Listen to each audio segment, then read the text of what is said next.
merdeka, jangan lagi mau dikenakan kuk perhambaan. Saudara-saudara, pilihannya bukan kepada orang lain, bukan keadaan kita, tetapi pilihannya adalah kepada diri kita sendiri. Apakah kita masih mau dikenakan kuk perhambaan lagi, dijajah lagi, ataukah saudara dan saya memilih setiap hari untuk menolak semua, yaitu tawaran dosa. Dan mari seperti Paulus berkata, I die daily. Mari kita mati dalam diri kita, daging kita setiap hari. Dan saya percaya saudara, jangan hanya merdeka secara de jure, tapi biarlah setiap kita boleh mengalami kemerdekaan sejati secara kenyataan juga. Sampai orang lain, sampai dunia, bahkan iblis pun mengakui bahwa benar-benar kita merdeka di dalam Kristus. Selamat menikmati kemerdekaan saudara. Tuhan memberkati.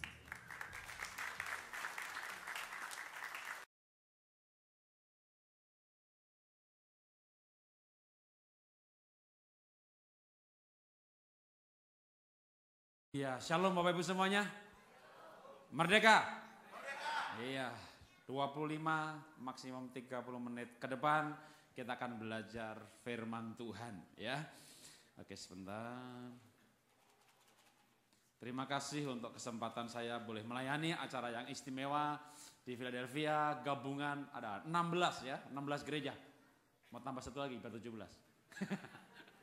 Iya, sekarang ini ada 16 gereja dan kita bersama-sama memperingati kemerdekaan negara kita. Filenya boleh ditayangkan, ada sedikit beberapa pengumuman atau iklan dari saya. Boleh file berikutnya lagi?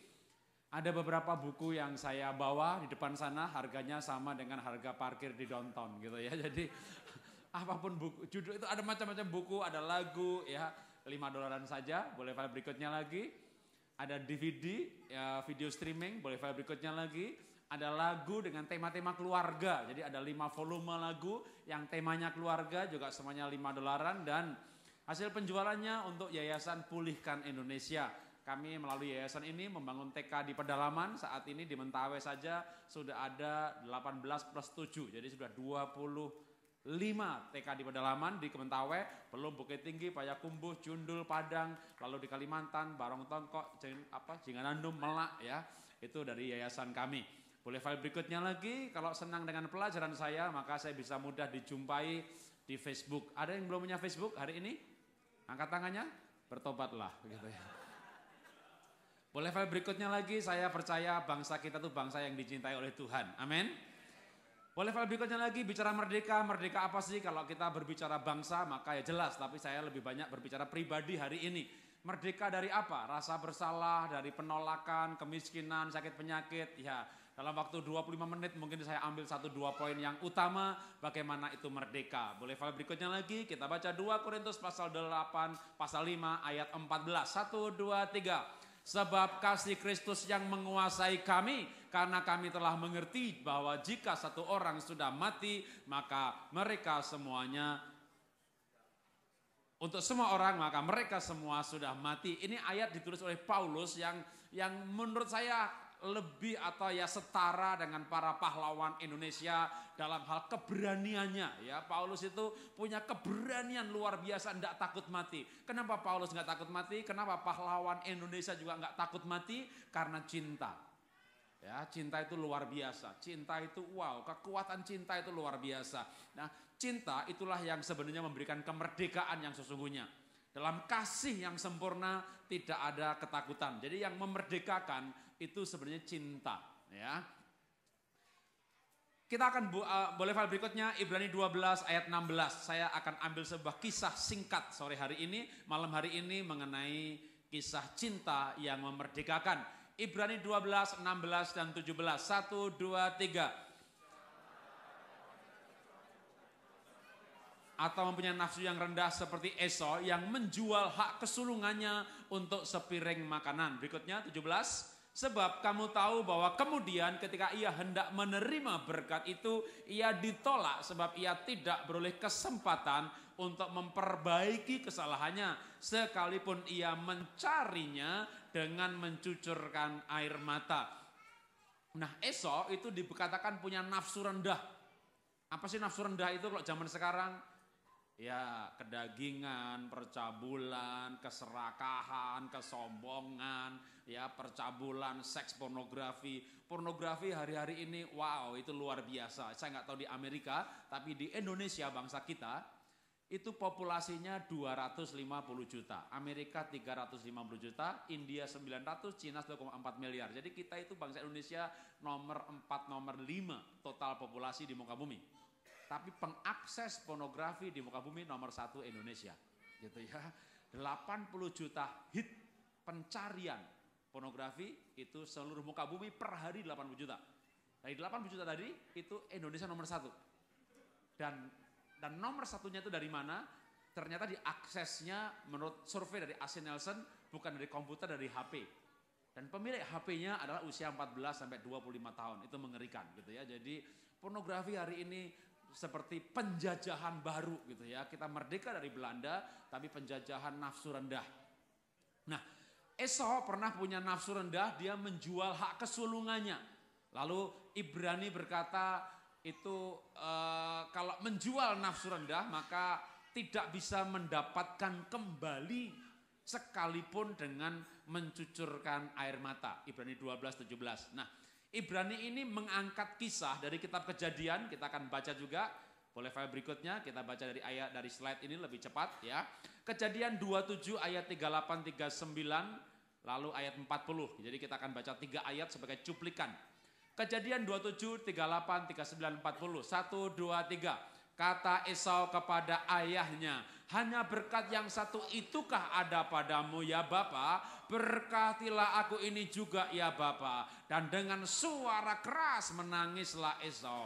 Lalu Esa ayahnya menjawabnya, sesungguhnya tempat kediamanmu akan jauh dari tanah-tanah gemuk di bumi dan jauh dari embun dari langit di atas. Ayat 40, engkau akan hidup dari pedangmu dan engkau akan menjadi hamba adikmu. Tetapi akan terjadi kelak, engkau akan berusaha sungguh-sungguh, maka engkau akan melemparkan kuk itu dari tengkukmu. Boleh file berikutnya lagi. Apa sih intinya tadi? Koknya tadi atau kutuknya tadi atau penjajahannya tadi? Jauh dari berkat. Engkau akan jadi budak. Budak itu ya berarti dijajah. Kenapa Esau kena penjajahan berkat, penjajahan ekonomi, kena kutuk? Karena dia menjual nafsunya. Akar segala penjajahan itu dosa. Nafsu rendah dosa membuat Esau kehilangan hak sulungnya. Ketika Esau lagi lapar, lalu Yakub minta hak sulungnya, maka dijual hanya sepiring kacang merah.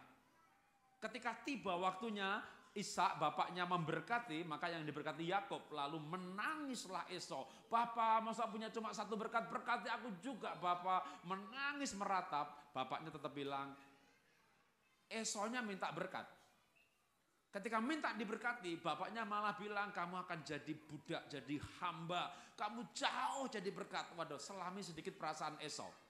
Dia datang kepada bapaknya, minta diberkati seperti adiknya. Lalu bapaknya bilang, kamu akan jadi budak. Waduh, wah kalau Esau kecewa, saya bisa memahami. Ya, kalau Esau kepahitan, saya bisa memahami. Kenapa? Minta diberkati sama bapaknya, Pak, berkati juga seperti adik. Kamu jadi budak adikmu. Waduh, itu namanya kuk, ya, kena penjajahan, kena kutuk. Boleh file berikutnya lagi. Ayat 41-nya dengan kejadian seperti itu, maka ayat 41-nya mengatakan demikian.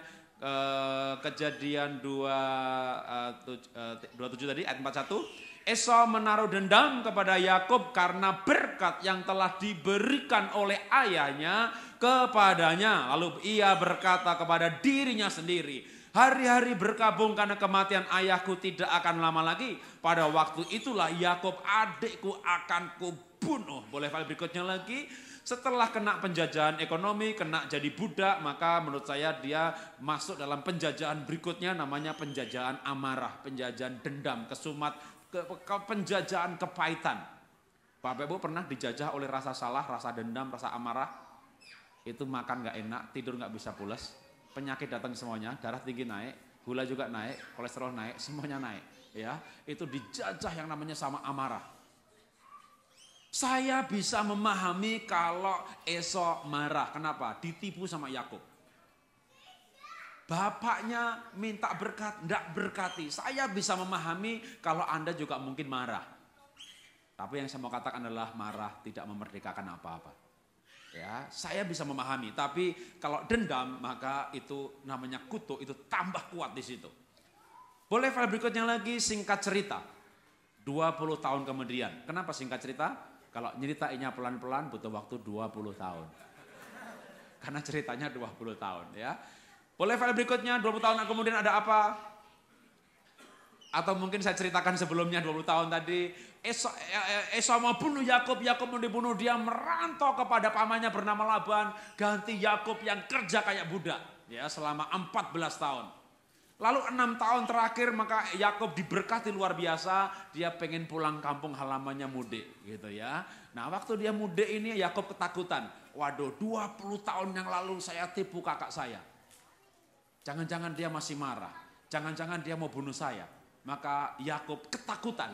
Dia atur dombanya depan, ternaknya depan, lalu selirnya di depan, lalu istrinya depan, dia paling belakang. Gitu ya. Kalau istrinya dibunuh, dia kabur. Gitu ya. Wah ini Yakub pengecut ya. Dia atur itu semuanya ya.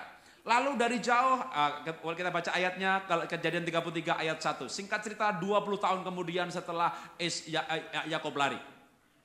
Yakub pun melayangkan pandangnya, lalu dilihatnya Esau datang dengan diiringi 400 orang. Maka diserahkannyalah sebagian dari anak-anak itu kepada Lea dan sebagian kepada Rakel, serta kepada kedua budak perempuan itu. Boleh file berikutnya, saya lompat ayat 9 dari Kejadian 33. Atau mungkin saya ceritakan dulu tadi Kejadian 33 ayat 1. Ya, Esau kelihatan dari jauh oleh Yakub, diiringi 400 orang. Lalu Yakub mengatur gimana ternak-ternak ini sebagian akan diberikan kepada kakaknya. Jadi Yakub mau memberikan ternak yang cukup banyak kepada kakaknya. Menarik, boleh file berikutnya ayat 9-nya. Ketika Esau mau dikasih berkat ternak yang begitu banyak, maka ayat 9 Esau berkata begini. Tetapi kata Esau, aku mempunyai banyak adikku, peganglah apa yang ada padamu. Jadi 20 tahun kemudian ternyata Esau ini kalau saya berikan istilah, boleh file berikutnya dengan 2 ayat tadi apa? Dia sudah merdeka dari kutuk hamba. Ya, kenapa saya katakan merdeka? Dia diiringi 400 orang. Siapa di sini yang cukup kaya di sini sehingga kalau pergi diiringi 400 diaken? 400 pengerja gitu ya. Ya, ajudannya 400 gitu ya. Waduh, itu orang hebat pasti ya. Kalau diiringi 400 orang itu orang hebat. Saya aja nggak punya ajudan. Ya, kalau di Jakarta pakai satu dah sopir gitu ya. Waduh, diiringi 400 orang ini Esau pasti sudah jadi bos besar.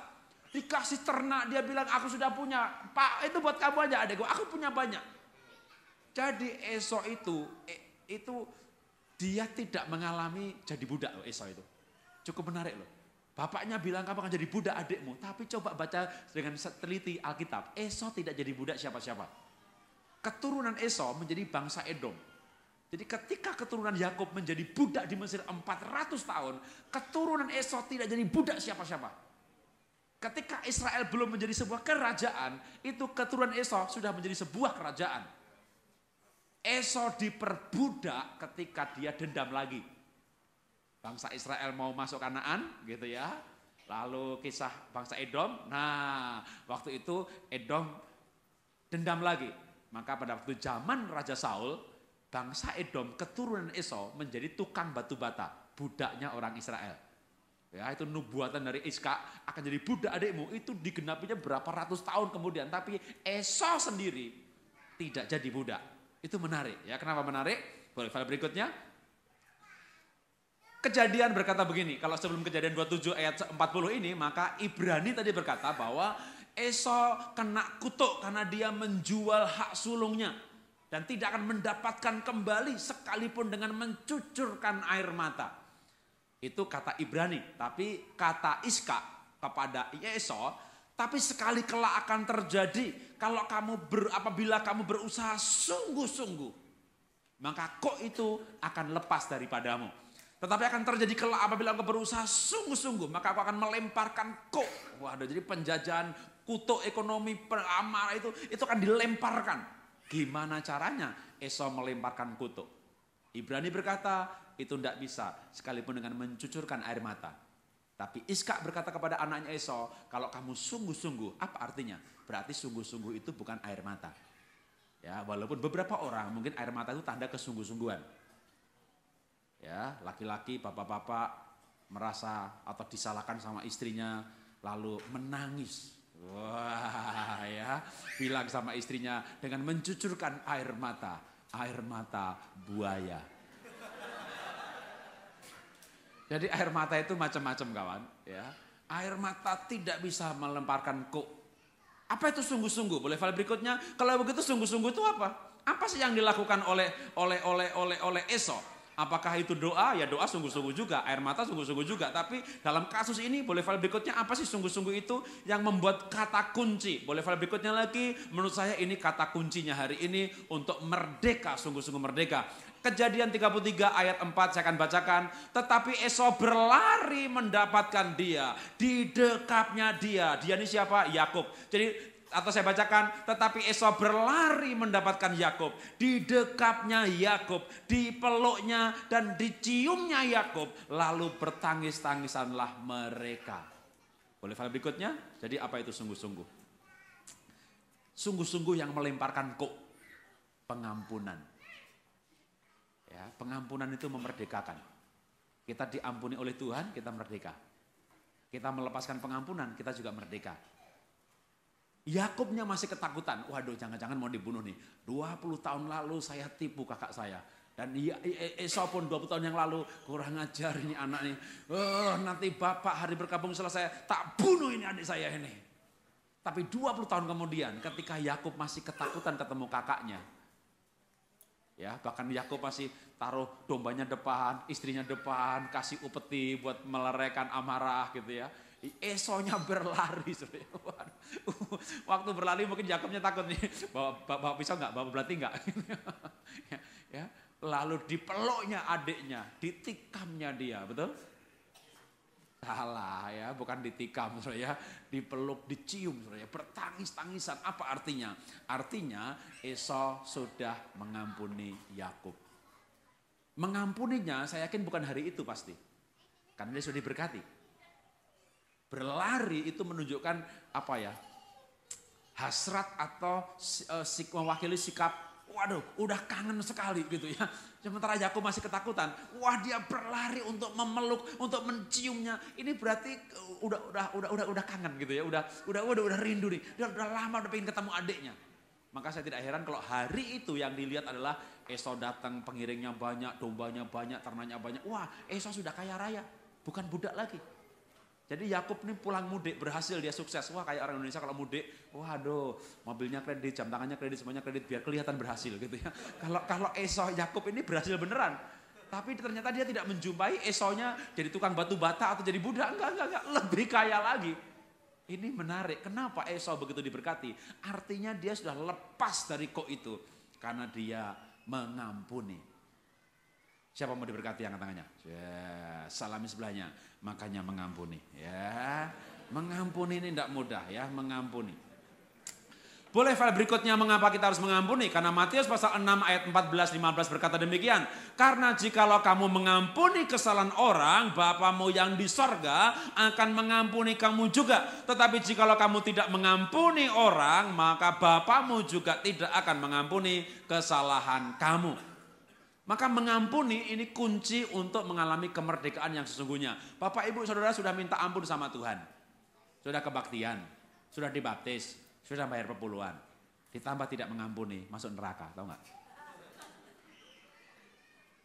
Kenapa? Karena kalau kita nggak mengampuni, Tuhan nggak mengampuni kita. Jadi mengampuni ini kata kunci. Ya, menurut saya untuk mengalami kemerdekaan yang sesungguhnya. Kita sudah minta ampun, kita kebaktian. Ya, tapi kita nggak mengampuni. Jadi ada dosa yang mendatangkan maut, ada dosa yang tidak mendatangkan maut. Apa itu dosa yang tidak mendatangkan maut? Dosa yang diakui. Ya, karena apapun dosa itu kalau diakui maka diampuni. Dosa yang mendatangkan maut, ya pertama dosa yang tidak diakui, maka mendatangkan maut. Tapi juga ternyata tidak mau mengampuni itu dosa yang mendatangkan maut. Karena begitu kita tidak mau mengampuni, maka Tuhan juga tidak mengampuni kita. Boleh file berikutnya lagi. Berbicara pengampunan, saya ada cerita. Cerita yang pertama, cerita yang mengenai penjara Alcatraz, ya, dekat San Francisco sana katanya. Kalau nggak salah, saya pernah diajak pelayanan ke SF, lalu lihat di pantai Pak Jarod itu Pulau Alcatraz yang ada film Die Hard, ada orang bisa lari dari penjara itu cuma di film, tapi kenyataannya nggak pernah ada yang bisa lari. Nah, yang berupa kenyataan, pernah ada orang di penjara di situ selama 25 tahun, vonis kesalahannya. Setelah menjalani penjara kira-kira 24,5 tahun, maka majelis atau MA, semacam MA di Amerika menemukan bukti-bukti baru bahwa ternyata orang itu tidak bersalah. Jadi dipanggil dan dibebaskan, kamu merdeka sekarang. Sudah terlanjur 24,5 tahun. Bahwa ternyata yang membunuh bukan dia dulu didakwa membunuh. Nah, orang ini bebas keluar dari Alcatraz, lalu dia berpikir begini, kurang ajar, sudah 24,5 tahun, dulu enggak percaya kalau saya tidak bersalah, gitu ya. Ini tinggal 6 bulan lagi selesai, dibebaskan. Aduh, dia keluar dari penjara, dia cari yang memfitnah dia. Sehingga dia bisa masuk di penjara itu, dia cari yang fitnah dia bunuh dengan perhitungan. Dulu saya didakwa membunuh, dihukum 25 tahun. Sekarang tak bunuh aja orang itu. Nanti paling saya dihukum juga 25 tahun, dipotong masa tahanan tanpa bersalah. 24,5 tahun, tinggal 6 bulan. Maka itu pemfitnahnya dicari soalnya. Dia sudah di dalam penjara 24,5 tahun loh. Keluar tuh mencari Amerika yang begini luasnya, bisa ketemu. Kenapa bisa ketemu? Karena Alkitab mengatakan, carilah maka akan mendapat. Jadi begitu ketemu dibunuh dia orang ya. Oke, singkat cerita dia dihakimin lagi, disidang lagi, lalu dia menyerahkan diri, dia nggak perlu lari. Ya, dia pikir udah dikatakan nanti kan pasti kan vonis dipotong masa pertahanan tanpa bersalah gitu kan. Kalau di Indonesia juga begitu, ada koruptor, ada penjahat, gitu dimasuk sel dulu 3 bulan, lalu hakimnya ketok 3,5 bulan, jadi tinggal masuk 2 minggu lagi gitu ya. 2 minggu lagi pun kadang bisa pakai joki gitu ya. Pegawainya suruh masuk penjara, dia di luar. Gitu ya. Aduh, Indonesia negara ajaib, banyak mukjizat terjadi. Yang tidak mungkin menjadi mungkin di sana gitu ya. Nah, ini bukan Indonesia, ini Amerika. Jadi, tapi dia berpikir seperti itu kira-kira, waduh, 25 tahun potong masa tahanan. Ketika dia disidang, maka dia dikotok, divonis dalam pembunuhan yang kedua yang benar-benar dia memang bunuh ini, dia divonis 50 tahun. Lalu dia protes, kenapa sekarang 50 tahun? Dulu saya didakwa membunuh 25 tahun. Karena hasil otopsi menunjukkan bahwa kamu tuh bunuhnya pelan-pelan. Jadi bukan cuma pembunuhan, tapi ini tingkat pertama juga sadisme. Kenapa dia pelan-pelan? Karena dia kesal sekali. Gara-gara kamu saya nggak ketemu istri 25 tahun, jeber, jedor kaki kanan. Gara-gara kamu saya nggak bisa jalan 12 tahun, ceger kaki kanan, kaki kiri. Waduh, disiksa dulu. Jadi dari jarak dari tembakan pertama sampai dia mati itu lama sekali. Maka vonisnya 50 tahun. Dipotong masa tahanan 24,5 tahun. Masih 25,5 tahun lagi. Dia masuk penjara dan kata kisah itu dia mati di penjara. Jadi dia mati di penjara bukan karena membunuh. Dia mati di penjara karena nggak bisa mengampuni. Maka sebenarnya mengampuni itu lebih untung. Mengampuni itu lebih baik. Kalau kata Dr. Liebek, pakar neurologi dari Loma Linda University, mengampuni itu lebih sehat. Karena kalau kita mengampuni itu damai sejahtera. Begitu damai sejahtera, hormon namanya endorfin, lalu serotonin, itu diproduksi, itu hormon kesehatan. Tapi kita kecewa, kepahitan, itu epinefrin, itu hormon negatif, itu menurunkan tingkat imunitas tubuh. Kekebalan turun. Makanya kalau kecewa, kepahitan gampang sakit. Mau bukti kalau kesehatan berhubungan dengan perasaan? Siapa ibu-ibu muda di sini? Kalau mertuanya datang perutnya mulus.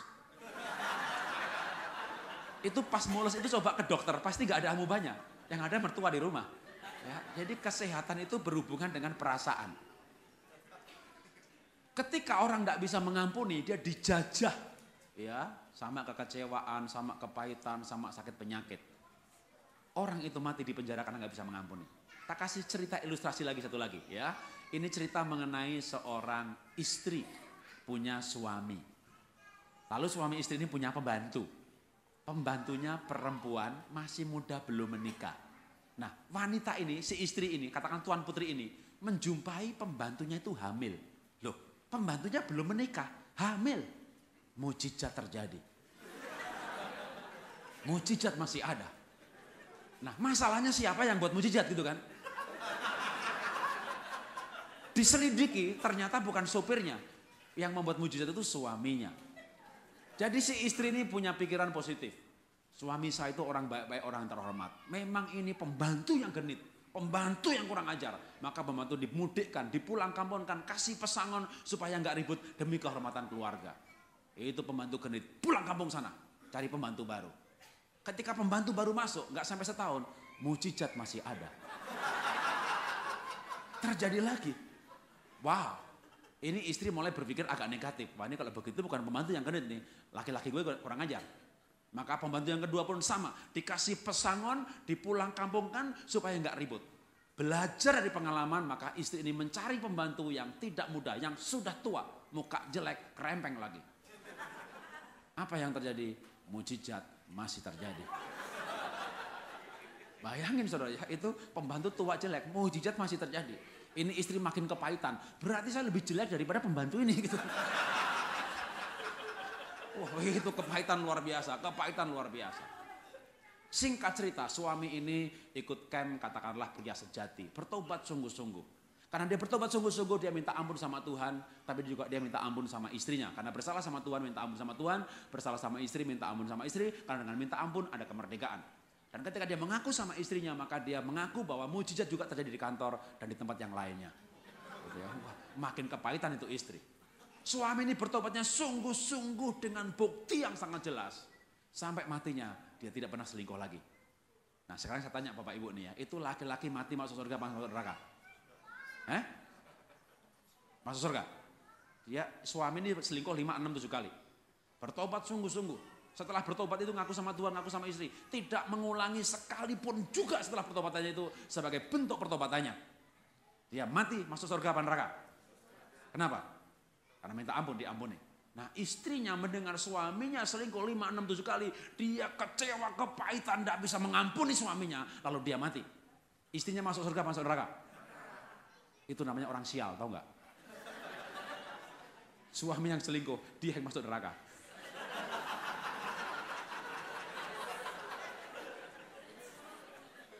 Betapa pentingnya mengampuni kawan.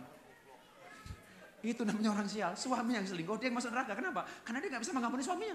Padahal itu wanita, itu istri. Dosanya nggak gede-gede banget loh. Dosanya mungkin waktu kuliah pernah nyontek, pernah bohong. Kan dosa-dosa kecil aja. Cuma ditambah nggak mengampuni. Siapa mau masuk surga angkat tangannya. Nah, salami sebelahnya. Makanya mengampuni. Oke ya. Makanya mengampuni. Pengampunan itu membawa kemerdekaan yang sesungguhnya. Memang mengampuni itu nggak mudah. Waktu kita mau mengampuni, maka iblis berkata atau pikiran kita berkata, oh enakan dia dong. Oh memang betul. Kalau kita ampuni enakan dia, tapi enakan kita juga loh. Karena kalau kita nggak bisa mengampuni, itu kita namanya dijajah sama kecewa, kepahitan, tidur nggak bisa pules, makan nggak enak, kurang ajar.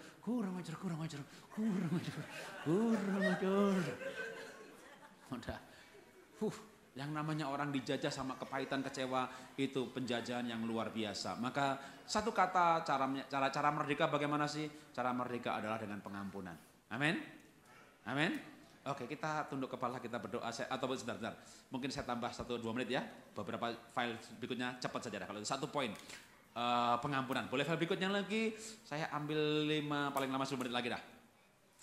Penjajahan dari apa sih? Penjajahan dari rasa bersalah, dari kutuk ekonomi, dari kutuk dosa. Nah, saya akan berikan satu kesaksian singkat mengenai penjajahan dari kutuk ekonomi ini. Boleh file berikutnya?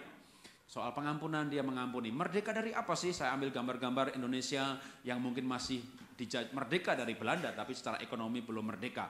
Boleh file berikutnya lagi, bahkan di Indonesia masih banyak orang untuk berangkat sekolah, ya harus dengan perjuangan yang berat.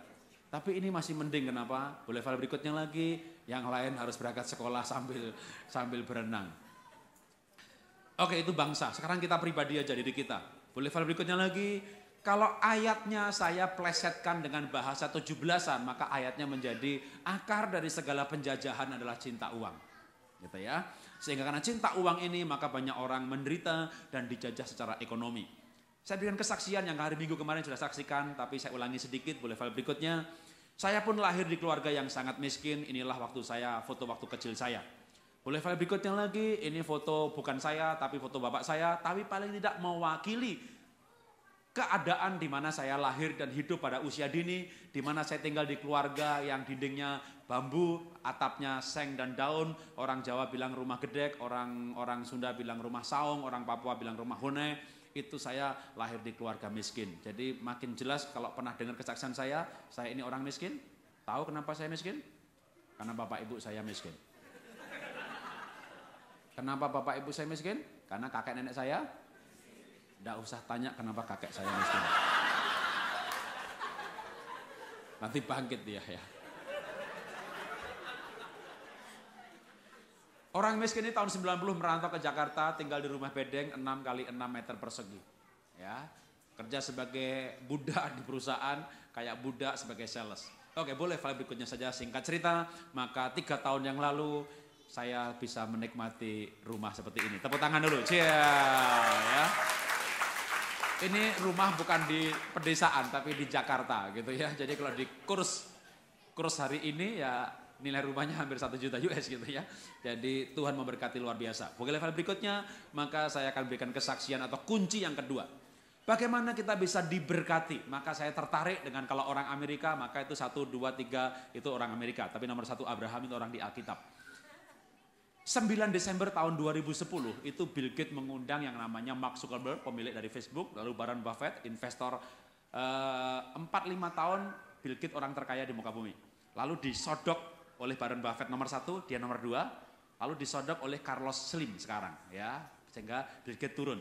Tapi yang menarik adalah 9 Desember 2010 itu Bill Gates mengundang keluarga Salven. Keluarga Salven ini bersama orang-orang kaya di Amerika itu masuk kelompok namanya filantropis atau orang-orang dermawan. Nah, istrinya Bill Gates itu mengundang keluarga Salven karena pengen belajar mengenai prinsip hidup yang dihidupi oleh keluarga Salven yang menjual rumah dan kekayaannya lalu menyumbangkan separuhnya untuk amal dan sosial sesuai dalam buku yang ditulis oleh si Salven yang bernama Power of Half. Dan 9 Desember itulah yang namanya Bill Gates, Warren Buffett, Mark Zuckerberg bertiga menandatangani akte perjanjian bahwa mereka akan menyumbangkan 50% dari seluruh kekayaannya secara bertahap sampai mereka nanti meninggal. Wow. Karena untuk Warren Buffett itu harta kekayaannya 65 juta US dollar, berarti sekitar 500 triliun melebihi APBN Indonesia. Ya. Kalau saya melihat daftar orang-orang kaya gitu ya, ternyata cukup menarik loh, termasuk George Soros juga ya. Mereka orang-orang yang murah hati. Mereka kaya maka murah hati, atau mereka murah hati maka kaya. Ya. Maka saya berandai-andai, kalau saya ini orang kaya, lalu saya mau kasih orang itu uang, maka siapa yang tak kasih pinjaman modal yang saya yakin akan kembali, memberikan keuntungan. Saya berandai-andai lagi, kalau saya Tuhan, saya bukan Tuhan, saya Jarot. Ya.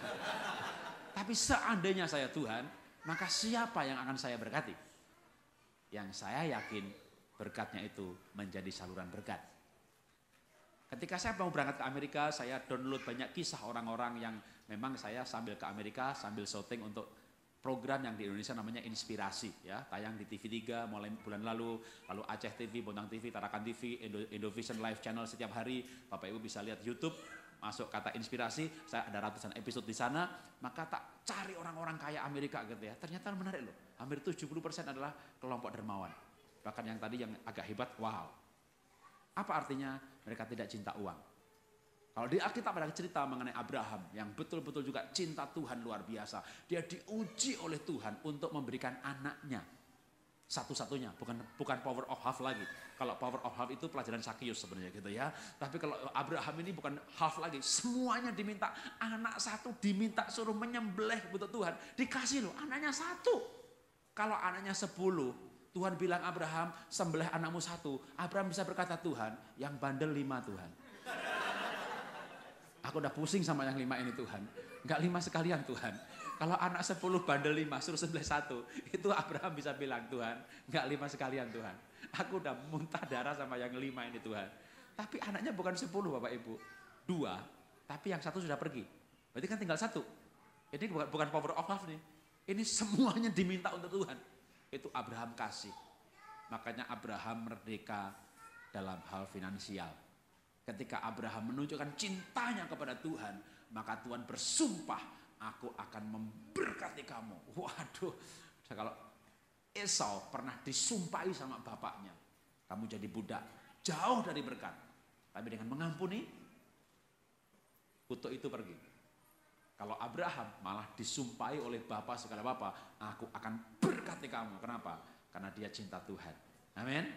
Oke, mari tunduk kepala, kita berdoa. Bapa, malam hari ini kami mau menunjukkan kepada Tuhan kalau kami cinta Tuhan, kami cinta bangsa kami cinta keluarga kami tidak cinta uang, tapi kami terlebih lagi Tuhan, kami cinta Tuhan. Karena kami tahu Tuhan, cinta-Mu yang memerdekakan kami. Cinta-Mu di kayu salib yang memerdekakan kami dari dosa. Cinta-Mu yang memerdekakan kami dari ketakutan. Cinta-Mu yang memerdekakan kami dari kuasa dosa dan kutuk dosa. Dan ganti sekarang Tuhan, kami mau juga mencintai Tuhan.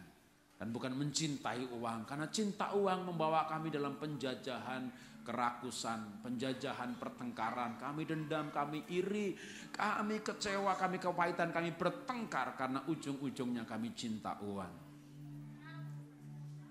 Tapi hari ini kami mau seperti Abraham. Kami mau seperti orang-orang kaya yang Kau berkati di muka bumi ini. Dulu kami iri, dulu kami bertanya-tanya kenapa mereka begitu kaya.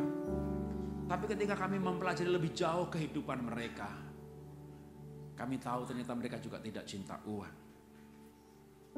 Karena itu Tuhan, kami yang pegang firman-Mu. Bahkan mungkin mereka tidak pegang firman-Mu Tuhan.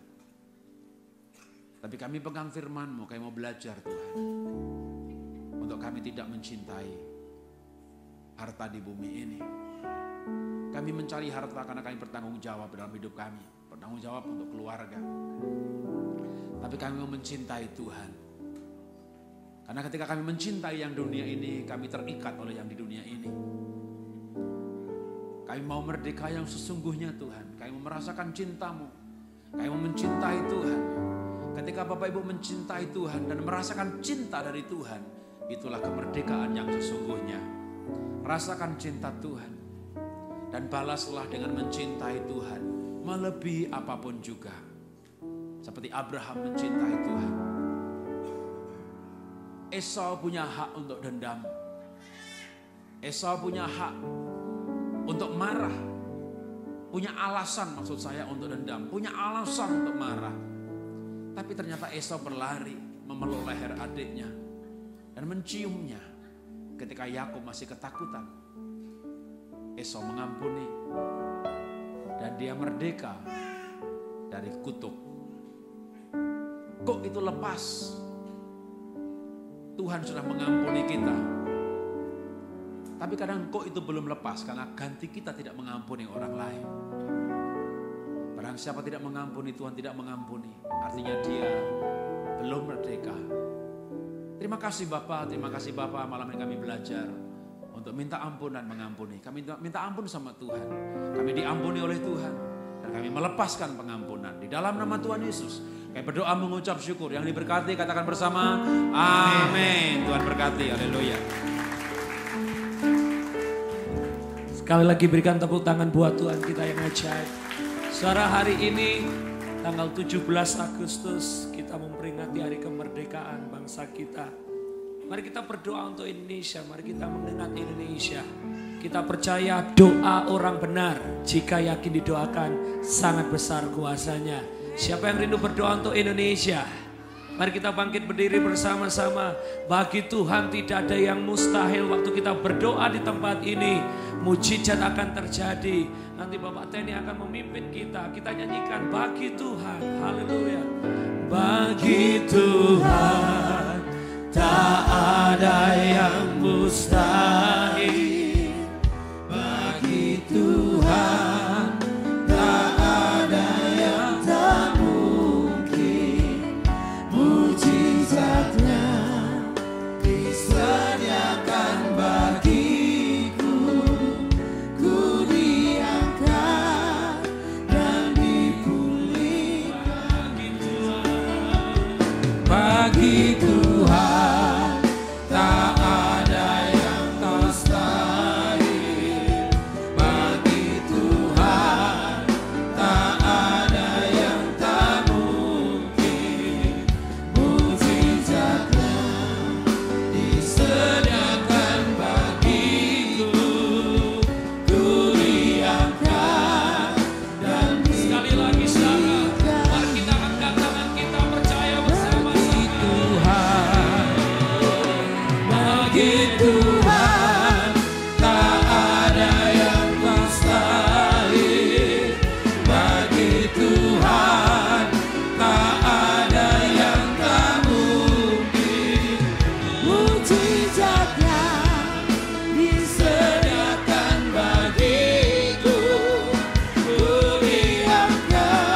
Persilakan Bapak Ibu duduk sebentar. Apakah kita mencintai Indonesia? Amin. Saya yakin doa yang lahir dari cinta itu besar kuasanya juga. Kita perlu berdoa buat Indonesia. Tuhan sedang melawat dan memberkati Indonesia. Saya kira kalau kita tanya Pak Jarod yang baru datang, saya yakin doa-doa yang sudah dinaikkan oleh banyak umat Tuhan itu tidak sia-sia. Allah sedang bekerja di Indonesia. Allah memberkati Indonesia, ekonomi Indonesia semakin bagus. Para koruptor semakin terungkap. Itu merupakan salah satu tanda bahwa Allah sedang bekerja. Jadi mari kita akan mendoakan Indonesia dengan cinta. Walaupun mungkin di antara kita Indonesia mungkin bukan tempat akhir menutup mata. Tapi kita tetap cinta Indonesia. Sebelum kita berdoa buat Indonesia, kita akan lihat klip ini. Dan mari biar kita didorong, digerakkan untuk berdoa buat Indonesia. Pak Ferry akan pimpin kita untuk doa Indonesia setelah klip ini.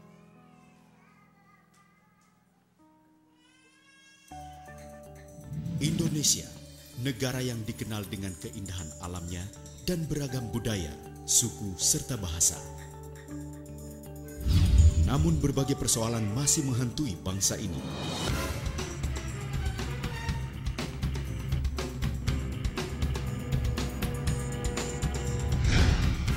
Doa dapat membawa perubahan karena hanya Tuhan yang dapat membebaskan Indonesia dari berbagai persoalan yang tidak ada habisnya. Namun, apakah umat Tuhan peduli? Ini saatnya untuk berdoa dan berdiri di hadapan Tuhan bagi bangsa Indonesia. Bukan hanya ibadah raya, kebangunan rohani, menara doa, dan komsel. My Home, adopsi jalan, bersahabat dengan tetangga. Sebuah gerakan mengadopsi jalan di mana kita tinggal untuk dibawa ke dalam doa. Mengadopsi berarti mengambil tanggung jawab untuk memperhatikan, merawat, dan menjaga jalan dan daerah di mana kita tinggal dan bekerja melalui doa. Tidak hanya berdoa, tetapi kita juga menjalin persahabatan dengan tetangga, membantu mereka dalam kesusahan, dan menjadi terang Allah bagi tetangga kita. Usahakanlah kesejahteraan kota kemana kamu aku buang, dan berdoalah untuk kota itu kepada Tuhan, sebab kesejahteraannya adalah kesejahteraanmu. Perubahan pasti terjadi apabila kita mengadopsi jalan di mana kita tinggal untuk dibawa ke dalam doa. Karena saat kita berdoa, kerajaan Tuhan datang dan kemuliaan Tuhan memenuhi daerah tersebut.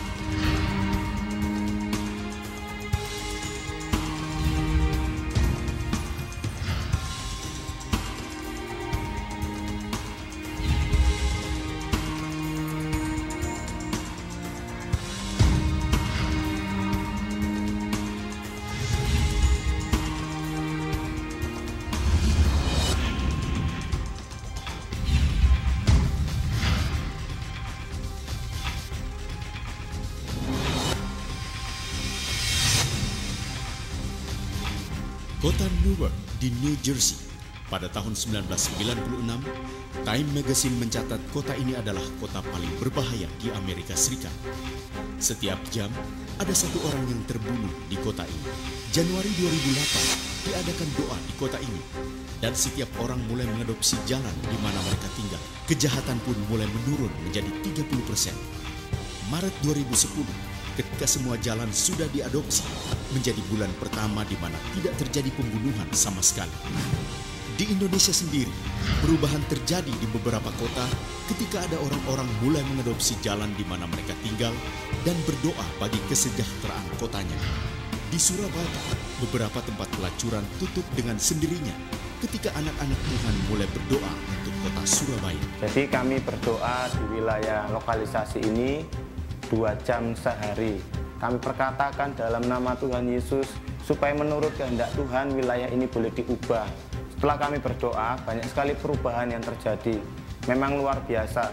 Bukan hanya kami yang merasakannya, tapi seluruh kota Surabaya. Bahkan sempat dicetak di dalam satu surat kabar itu bahwa wisma-wisma ini rontok. Apa yang harus didoakan? Pertama, berkatilah jalan di mana Anda tinggal atau bekerja. Kedua, doakanlah agar firman Tuhan dapat diperdengarkan kepada setiap orang yang berada di jalan itu dan agar kerajaan Tuhan dapat didirikan di jalan itu. Siapa yang harus berdoa? Setiap orang yang tinggal di kota tersebut bertanggung jawab untuk mengusahakan kesejahteraan kotanya, dan ini dimulai dengan mengadopsi dan berdoa bagi jalan di mana kita tinggal. Target melalui gerakan My Home ditargetkan ada 1 juta orang berdoa bagi jalan di mana mereka tinggal. Mari kita bersama-sama mendukung dan terlibat dalam kegerakan doa ini.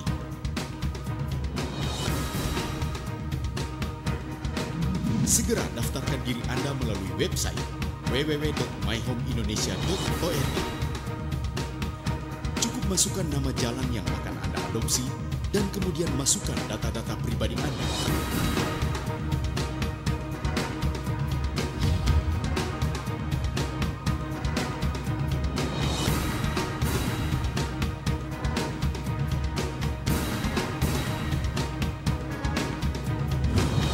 Bayangkan apabila kota Anda, lingkungan Anda, tempat usaha Anda, kantor Anda, gedung pemerintahan Anda diadopsi dalam doa setiap hari, setiap minggu, setiap bulan, sepanjang tahun. Doa orang benar, bila dengan yakin didoakan, akan sangat besar kuasanya. Tuhan akan segera bertindak dan menjawab berbagai persoalan bangsa Indonesia. Perubahan pasti terjadi.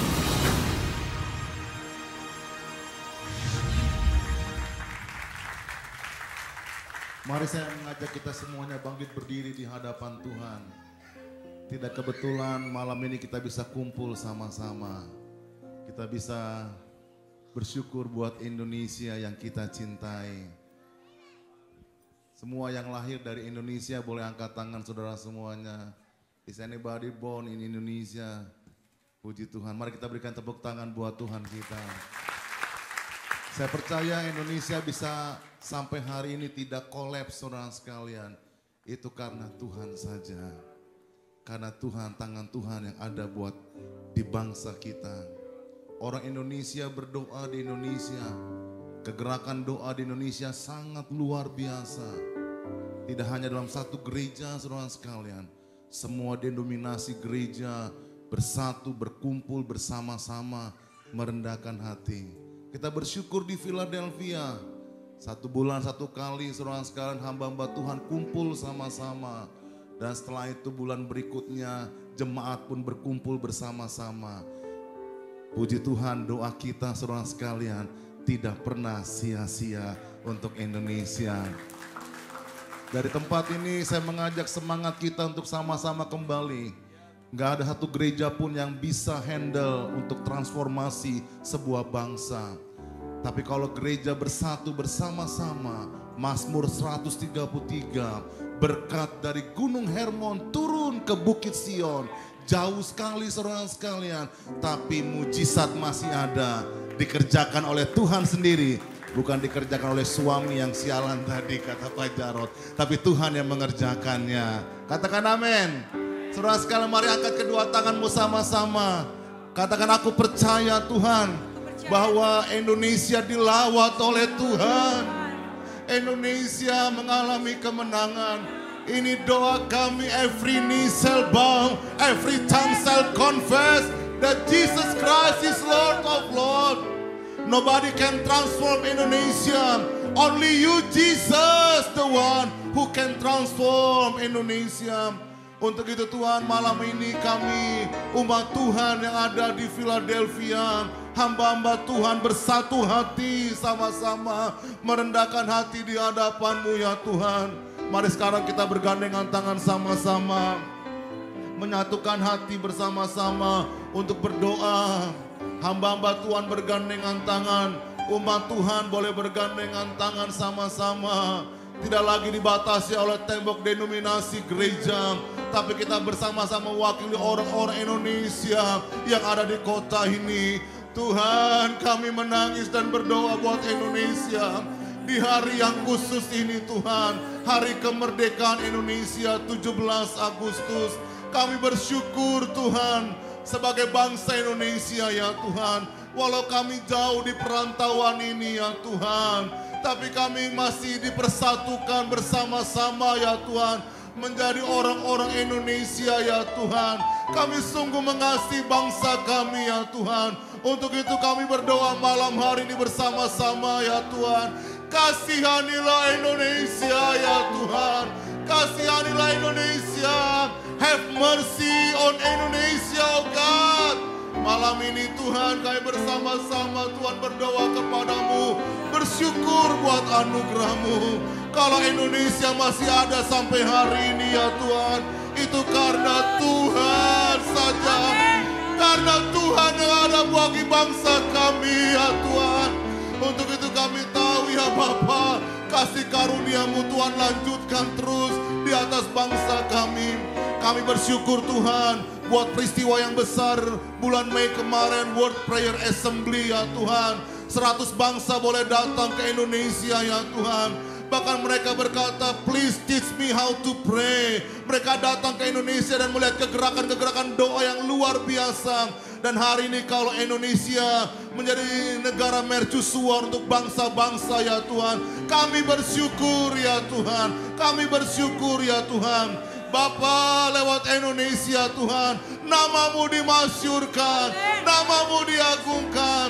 Ternyata lewat pergumulan, tantangan yang dihadapi ya Tuhan, rakyat tahun 97, 98, 99 selanjutnya, Tuhan, kalau Indonesia ada hari ini ya Tuhan, ekonomi Indonesia semakin membaik. Tuhan, itu karena Tuhan sendiri. Untuk itu kami berdoa ya Tuhan, terus meninggikan nama-Mu bagi Indonesia ya Tuhan. Bapa, kami tahu ya Tuhan, hikmat marifat surgawi turun buat para pemimpin bangsa-bangsa ya Tuhan. Dari presiden, wakil presiden, menteri-menteri, gubernur ya Tuhan, sampai yang ke bawah ya Tuhan. Kami tahu anugerah-Mu tercurah bagi mereka ya Tuhan. Keamanan ya Tuhan terjadi baik semuanya ya Tuhan. Terpujilah nama-Mu ya Tuhan. Kami mengucap syukur ya Tuhan buat anugerah-Mu. Kami tahu Tuhan, gerakan kesatuan Indonesia Tuhan menjadi contoh yang luar biasa buat bangsa-bangsa ya Tuhan. Dalam nama Tuhan Yesus, untuk itu kami berdoa untuk gerakan Unity in Prayer ya Bapa, yang ada di Indonesia ya Tuhan. Di kota-kota, jaringan doa nasional, jaringan doa kota-kota ya Tuhan. Kami berdoa jaringan doa anak-anak ya Tuhan. Engkau berkati ya Tuhan. Kami tahu ya Bapa, karena ada cinta yang luar biasa ya Tuhan, sehingga bangsa kami ya Tuhan sampai hari ini ada ya Tuhan. Karena banyak orang-orang yang mencintai Indonesia, termasuk kami yang ada di Philadelphia. Kami mencintai Indonesia ya Tuhan. Terima kasih Bapa di surga. Terpujilah nama-Mu Tuhan buat Indonesia yang kami cintai. Kami tahu Tuhan, terus tangan-Mu ada buat bangsa kami hari ini, besok dan sampai selama-lamanya. Dan kami percaya Tuhan, banyak jiwa-jiwa yang boleh dimenangkan bagi Engkau saja ya Tuhan. Untuk kemuliaan nama Tuhan, terpujilah nama-Mu. Haleluya. Saudara sekalian, kita akan tetap terus lanjutkan doa kita. Malam ini kita akan berdoa bagi Amerika. Kita bersyukur kita boleh ada di Amerika. Tak lupa kita doakan bagi pemerintah, bagi negara Amerika ini. Kita serahkan ke dalam tangan kasih setia Tuhan. Tuhan Yesus, pada malam hari ini kami datang kepadamu karena kami percaya ya Tuhan, Engkau adalah Tuhan yang menilik kami, Tuhan yang melihat kami, dan Tuhan yang menyendengkan telingamu bagi doa dan seruan kami. Dan pada malam hari ini ya Tuhan, tak lupa kami doakan bagi negara Amerika, di mana negara ini dibangun dengan dasar kekristenan. Dan kami bersyukur untuk para pendiri-pendiri yang boleh memberikan dasar kekristenan bagi negara ini. Tapi Tuhan, ketika pada hari ini kami melihat negara Amerika, kami melihat begitu banyak penyimpangan-penyimpangan di negara ini. Ketika homoseksual diterima di negara ini ya Tuhan, ketika doa-doa itu sudah tidak bisa dipanjatkan di public school lagi, bahkan banyak orang Amerika yang sudah tidak percaya Tuhan, mereka lebih percaya kepada hantu-hantu. Oh Tuhan, pada malam hari ini seperti Engkau pernah melawan New York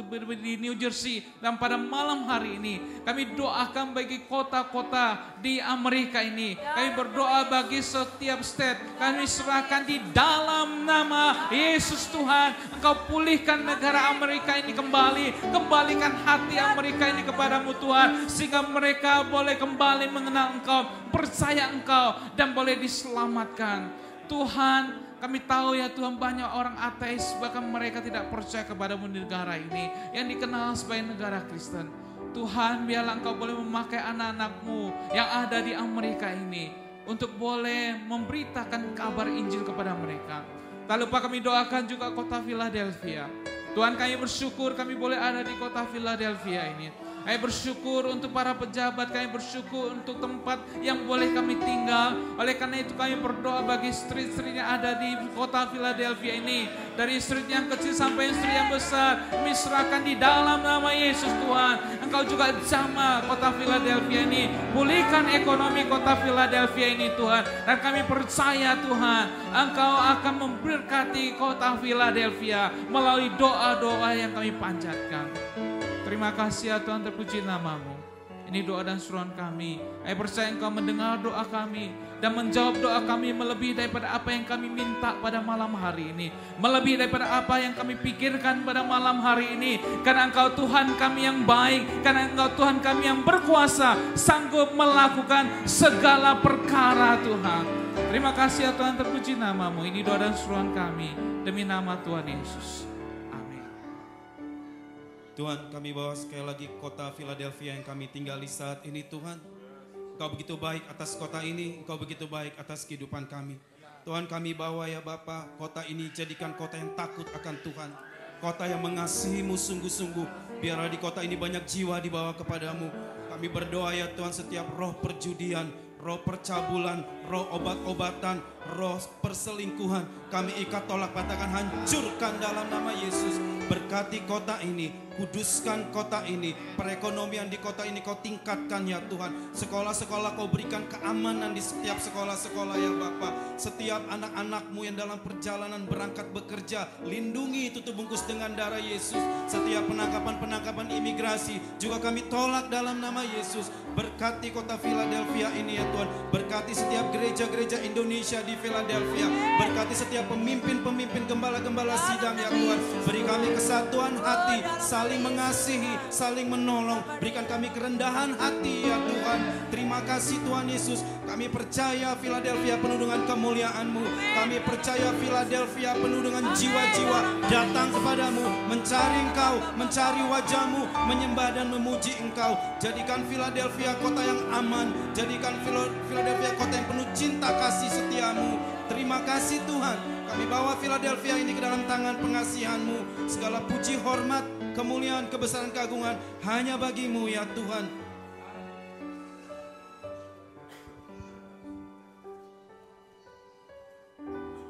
Terima kasih Tuhan. Sekali lagi berikan tepuk tangan sorak-sorai bagi Tuhan.